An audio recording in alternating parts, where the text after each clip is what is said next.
छत्रपती संभाजीनगरच्या ऐतिहासिक क्रांती चौकात आज शिवसेना शिंदे गट आणि महिला आघाडीच्या वतीने जोरदार आंदोलन करण्यात आलं। संसदेत नारी शक्ती वंदन विधेयक मंजूर न झाल्याच्या निषेधार्थ इंडिया आघाडी विरोधात घोषणाबाजी करण्यात आली। कार्यकर्त्यांनी हातात फलक घेत विरोध दर्शवला आणि महिलांच्या सन्मानाच्या मुद्द्यावर विरोधकांना टार्गेट केले। यावेळी नेत्यांनी पंतप्रधान नरेंद्र मोदी यांनी महिलांना 33% आरक्षण देण्याचा प्रामाणिक प्रयत्न केला, मात्र विरोधकांनी राजकीय स्वार्थातून त्याला विरोध केल्याचा आरोप केला। या आंदोलनात महिला आघाडीच्या पदाधिकाऱ्यांनी मोठ्या संख्येने सहभाग घेतला असून येणाऱ्या निवडणुकीत उत्तर देण्याचा इशाराही दिलाय।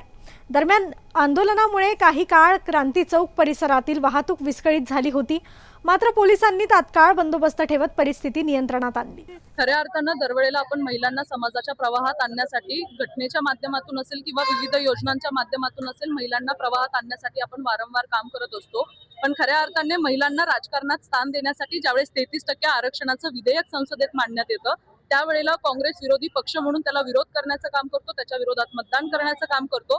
त्यावेळेला खऱ्या अर्थानं हे महिलांचा कुठेतरी केला गेलेला खूप मोठा अपमान आहे। म्हणजे स्वतःच्या घरातील महिलांना ते नेहमी पुढे करण्याचं काम करतात, पण सर्वसामान्य घटक असणाऱ्या सर्वसामान्य समाजातून येणाऱ्या महिलांना कुठेतरी हा विरोध ज्या वेळेला केला जातो, त्यांचा आरक्षणाच्या मुद्द्यावरती विरोधात मतदान केलं जातं। मला वाटतं ही सगळ्यात मोठी शोकांतिका आहे आणि म्हणून कुठे ना कुठे सगळ्या महिलांनी एकत्र येऊन हा काँग्रेसचा निषेध इथं करण्याचं ठरवलेलं आहे, ज्याच्या माध्यमातून काँग्रेसला सुद्धा कळालं पाहिजे की आपण जे करतोय ते चुकीचं करतोय आणि येणाऱ्या काळामध्ये महिलांना हे आरक्षण मिळालं पाहिजे आणि महिला समाजाच्या प्रवाहात आल्या पाहिजे, याच्यासाठी हा निषेध इथे सुरू आहे।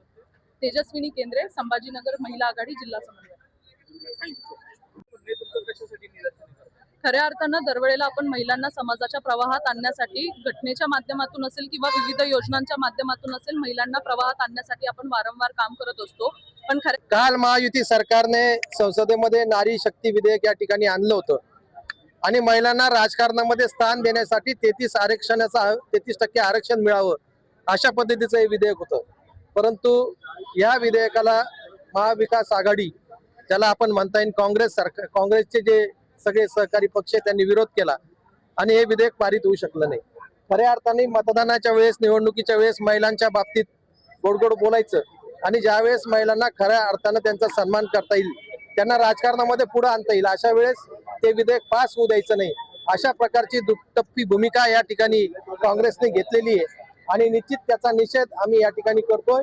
महिलांच्या सन्मानमध्ये शिवसेना या ठिकाणी मैदानात उतरलेली आहे आणि पूर्ण राज्यामध्ये काँग्रेसच्या विरोधात आंदोलन हे शिवसेनेने या ठिकाणी केलेलं आहे। खऱ्या अर्थानं या कोणाचा नाही, हा खऱ्या अर्थानं या देशातल्या सर्व महिलांचा अपमान या ठिकाणी काँग्रेसने केलेला आहे आणि निश्चितच त्याचे परिणाम त्यांना या ठिकाणी निवडणुकीत भोगावे लागतील।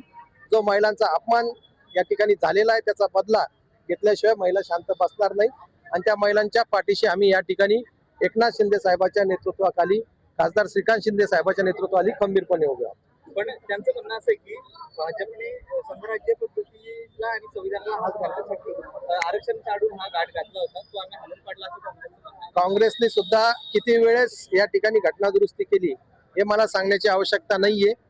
ज्या वेळेस खऱ्या अर्थानं महिलांसाठी राजकारणामध्ये जागा निर्माण करून द्यायच्या असत्या त्यावेळेस त्या काही एखाद्या विशिष्ट धर्मासाठी नव्हत्या, त्याच्यामध्ये प्रत्येक धर्मातल्या, प्रत्येक समाजातल्या महिलांना स्थान मिळणार होतं आणि अशा वेळेस महिलांच्या फायद्यासाठी असणारं हे विधेयक त्यांनी पारित करून द्यायला पाहिजे। काल महायुती सरकारने